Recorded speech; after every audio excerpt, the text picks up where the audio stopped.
Hello everyone, welcome to target for IQ. और आज हम पढ़ेंगे डॉक्यूमेंट्री एविडेंस के बारे में। पिछले वीडियो में हम ओरल एविडेंस तक पढ़ चुके हैं और आज हम डॉक्यूमेंट्री एविडेंस शुरू करते हैं। ओके, देखिए, जब भी डॉक्यूमेंट की बात होती है तो मैंने आपको पिछली वीडियो में बताया भी था कि हमने डॉक्यूमेंट की इंटरप्रिटेशन समझी भी थी कि डॉक्यूमेंट की इंटरप्रिटेशन में क्या होता है कि डॉक्यूमेंट जो है वो कैसे आता है, साइंस, मार्क्स,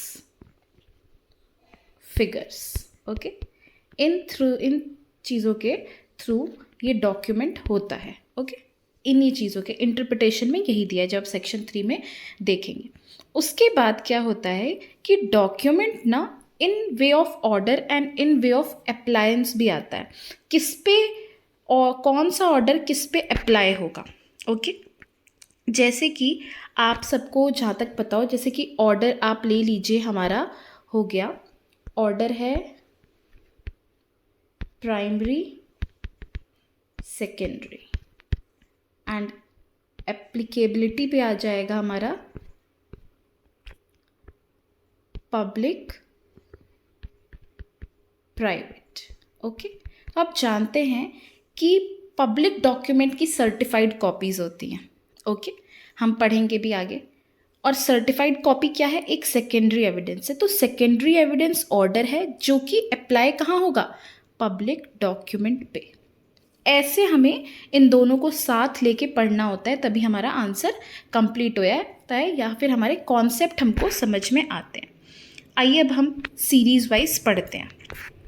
फर्स्टली हम देखेंगे सेक्शन 61। यहाँ लिखा है proof of content of documents.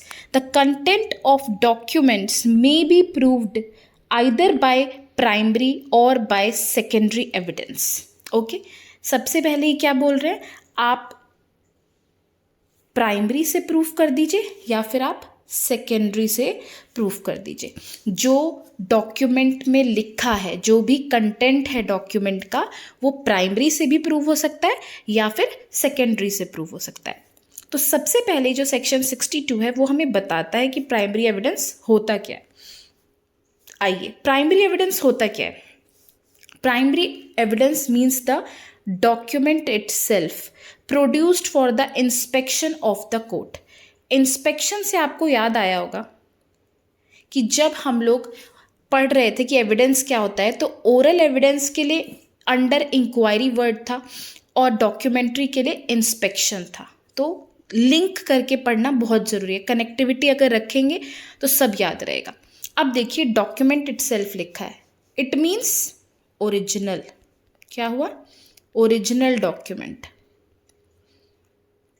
जैसे कि आप लोग कहीं एडमिशन लेने जाते हैं तो आपसे क्या कहा जाता है कि आप माइग्रेशन हम सबमिट करते हैं ना अपना, तो माइग्रेशन कैसा होता है, ओरिजिनल होता है। ठीक है, इसकी बात कर रहे हैं।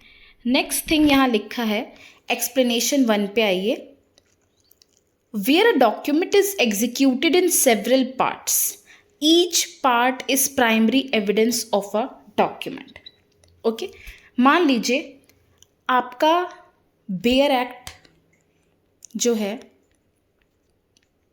एक है। ओके, ये रहा। अब इसके क्या हुआ, कुछ पन्ने फट गए।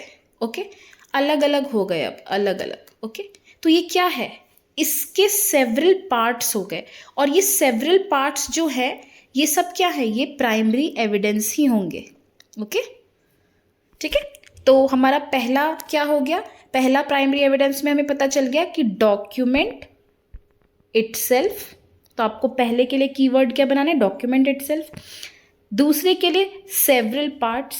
अब नेक्स्ट देखिए, where a document is executed in counterpart, each counterpart being executed by one or some of the parties only, each counterpart is evidence, primary evidence as against the party executing it. मान लीजिए आप movie देखने जाते हैं। Okay, तो movie की आपको ticket मिलती है। ओके, फिर आप जब हॉल में जाते हैं तो वहाँ पर कोई चेकिंग करता है। चेकिंग का पर्सन एक थोड़ा सा उसमें से फाड़ता है पार्ट और अपने पास रख लेता है। ठीक है, तो जो आपने एग्जीक्यूट किया, मूवी का टिकट लिया, वो आपका हो गया।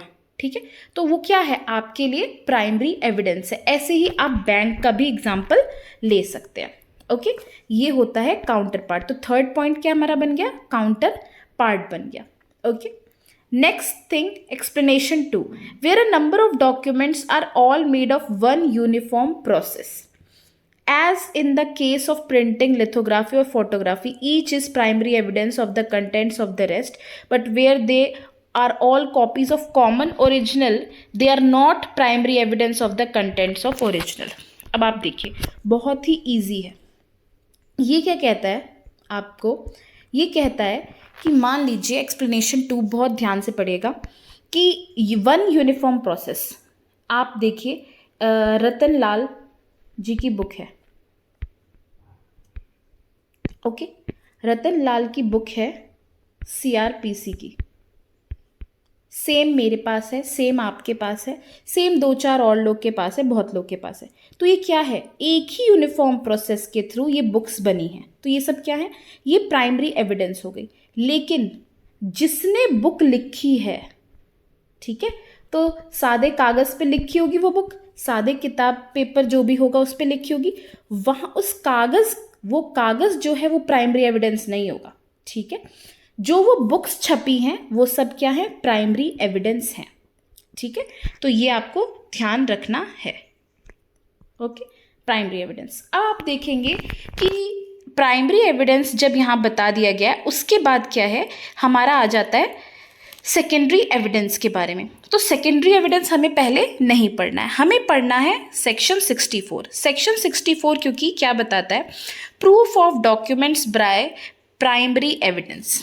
ओके, यहाँ क्या लिखा है, documents must be proved by primary evidence accept in the cases here in after mentioned. इसका मतलब ये है कि कोई भी डॉक्यूमेंट होगा वो प्राइमरी एविडेंस के थ्रू ही प्रूफ होगा। ठीक है, पर अगर ये जो 65 में केसेस दिए हैं, हेयर इन आफ्टर मतलब सेक्शन 65 में जो केसेस दिए हैं, सिर्फ वही सेकेंडरी एविडेंस की तरह प्रूफ होंगे, बाकी सब प्राइमरी एविडेंस की तरह होगा। इससे क्या पता चलता है कि सेक्शन 64 का एक्सेप्शन इज सेक्शन 65। ओके, तो अब आपको जो मेन पढ़ना है वो है सेक्शन 65। तो सेक्शन 65 पढ़ने से पहले हम लोग किस पे जाएंगे, सेक्शन 63 पे, क्योंकि हमने जैसे जाना कि प्राइमरी एविडेंस क्या होता है, वैसे ही हमें पता करना होगा कि सेकेंडरी एविडेंस भी क्या होता है। आइए देखते हैं, यहाँ लिखा है secondary evidence means and includes certified copies given under the provision hereinafter contained।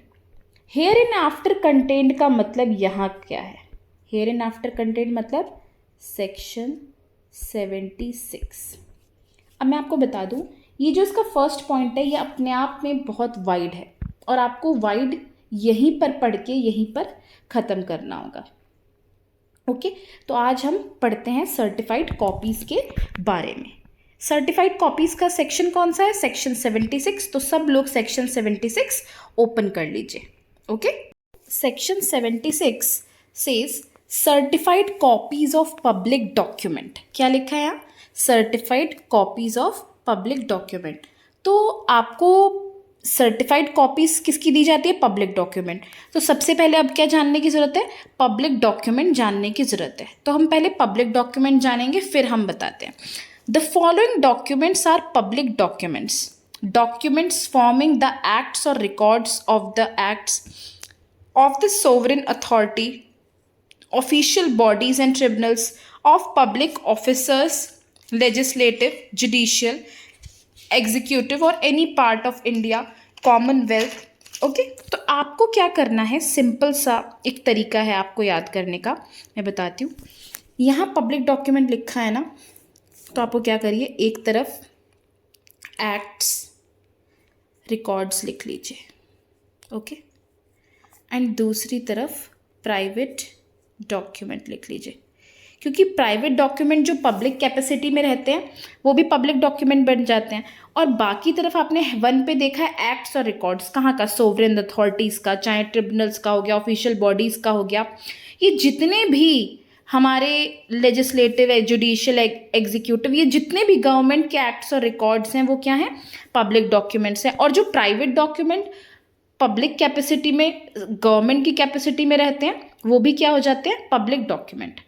और अगर हम साथ में ये पढ़ रहे हैं तो हम देख ही लेते हैं कि बाकी सेक्शन 75 में क्या लिखा है, प्राइवेट डॉक्यूमेंट्स क्या होते हैं, all other documents are private. It means जो पब्लिक नहीं होते हैं, जो पब्लिक नहीं होते वो क्या होते हैं, प्राइवेट होते हैं। ओके, अब देखिए जब हम सर्टिफाइड कॉपीज़ के बारे में पढ़ रहे हैं तो यहाँ पर देखिए, every public officer having the custody of a public document. देखिए पब्लिक ऑफिसर जिसके पास पब्लिक डॉक्यूमेंट की कस्टडी हो, ठीक है, विच एनी पर्सन, और पब्लिक डॉक्यूमेंट वो होना चाहिए जिसके पास, किसी भी पर्सन के पास ना राइट है कि वो इंस्पेक्ट कर सकता है, ठीक है, राइट टू इंस्पेक्ट, क्या होगा, right to inspect, shall give that person on demand a copy of it. मैं डिमांड कर रही हूँ तो मुझे वो कॉपी मिलेगी, कब मिलेगी, लीगल फीस देने पे, जो भी उसकी फीस होती होगी। और फिर क्या हो जाएगा, सर्टिफिकेट मिलेगा। क्या होता है, आप एक सर्टिफिकेट आपको नॉर्मल सा ही मिलता है कि फर्स्ट पोजीशन आई, सेकंड पोजीशन, नीचे चेयरमैन का साइन, कुछ भी उन लोग का जैसे होता है वैसे यहाँ पर भी नीचे सर्टिफाई होगा। It is a true copy, बताएंगे कि ये ट्रू कॉपी है, एकदम true copy, as the case में be, and such certificate shall be dated, नीचे डेट भी होगी, साइन भी होगा ऑफिसर का, उनका पूरा नाम भी होगा, और वो क्या है, जैसे चेयरमैन सर का साइन होता है, ओके, या डायरेक्टर का साइन होता है, तो क्या होता है, चेयरमैन तो लिखा रहता है लेकिन उनका नाम भी तो लिखा रहता है ना ऊपर, और सील लगेगी। When ever such officer is authorised by law, वो क्या है, सील से पता चल जाता है कि वो ऑथराइज्ड बाय लॉ है, ओके, और वो कॉपी क्या होगी, सर्टिफाइड होगी, और उसी को क्या कहेंगे हम, सर्टिफाइड कॉपी। तो जब भी आप सेक्शन 63 क्लॉज 1 पढ़ते हैं तो सीधे आप पहले कहाँ जाएंगे, सेक्शन 76, और सेक्शन 76 की जब आप हेडिंग पढ़ते हैं तो क्या आता है वहाँ पर, 74 अपने आप आ जाता है। ये पढ़ने का तरीका होता है, ओके। यहाँ पर उसके बाद लिखा है explanation, any officer who by the ordinary course of official duty is authorized to deliver such copies shall be deemed to have the custody of such documents within the meaning of this section। क्या है, उस person के पास custody होनी चाहिए इन documents की, okay, जिस भी person को, जिस भी ऑफिसर को ऑथराइज किया गया। नेक्स्ट थिंग देखिए, यहाँ पर आप लिखा है 77 section, proof of documents by production of certified copies. Such certified copies may be produced in proof of the contents of public documents or part of the, क्या है ये जो certified copies है ना, देखिए पब्लिक डॉक्यूमेंट्स जो होते हैं वो खुद तो बिल्कुल ओरिजिनल नहीं आ सकते, तो उनकी क्या है, प्रूफ कैसे किया जाता है, उनका सर्टिफाइड कॉपीज़ के द्वारा किया जाता है, ठीक है। और सर्टिफाइड कॉपीज़ जो हैं वो जेन्युइन ही हैं, क्या है, जेन्युइन ही है, इसको हमें बता दिया जाता है कहाँ पर, सेक्शन 79 में। सेक्शन 79 आप खुद रीड करके देखेंगे, ओके। तो ये आपको अच्छे से करना है, ये वाला हमने जाना पार्ट। उसके बाद नेक्स्ट वीडियो में हम क्या जानेंगे, हम ये जानेंगे जो बाकी के पॉइंट्स हैं सेक्शन 65 के, और हम फर्दर इलेक्ट्रॉनिक रिकॉर्ड्स और जो भी आगे आगे वीडियोस मैं आपके लिए लाती रहूँगी।